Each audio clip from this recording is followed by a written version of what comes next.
ان دو بچوں نے میرا مٹھائی کا تھال چوری کیا ہے. میں نے انہیں دوستوں کے ساتھ کھاتے ہوئے پکڑ لیا.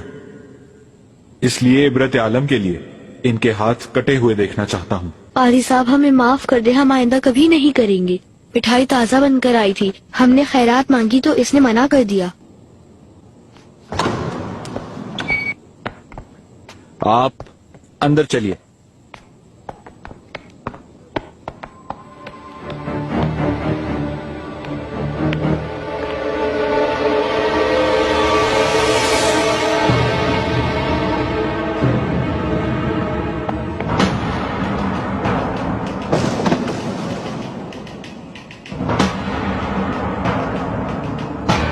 دعویٰ کرنے والے تم ہو؟ میں ہی مدعی ہوں قاضی صاحب. ان دو بچوں نے میرا مٹھائی کا تھال چوری کیا ہے. میں نے انہیں دوستوں کے ساتھ کھاتے ہوئے پکڑ لیا. اس لیے عبرت عالم کے لیے ان کے ہاتھ کٹے ہوئے دیکھنا چاہتا ہوں. کیا درست کہہ رہے ہیں یہ صاحب؟ قاری صاحب ہمیں معاف کر دے، ہم آئندہ کبھی نہیں کریں گے. مٹھائی تازہ بن کر آئی تھی، ہم نے خیرات مانگی تو اس نے منع کر دیا. کیا تم اپنا جرم قبول کرتے ہو؟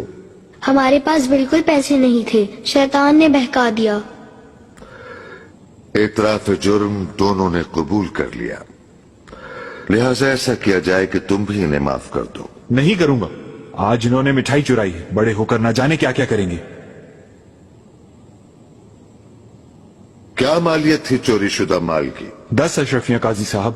چوری کی سزا کے جرمانے کی حد چوری شدہ مال کی قیمت کے کم از کم 10 درہم چاندی کے سکوں کے برابر ہوتی ہے، جو کہ 45 اشرفیاں بنتی ہیں.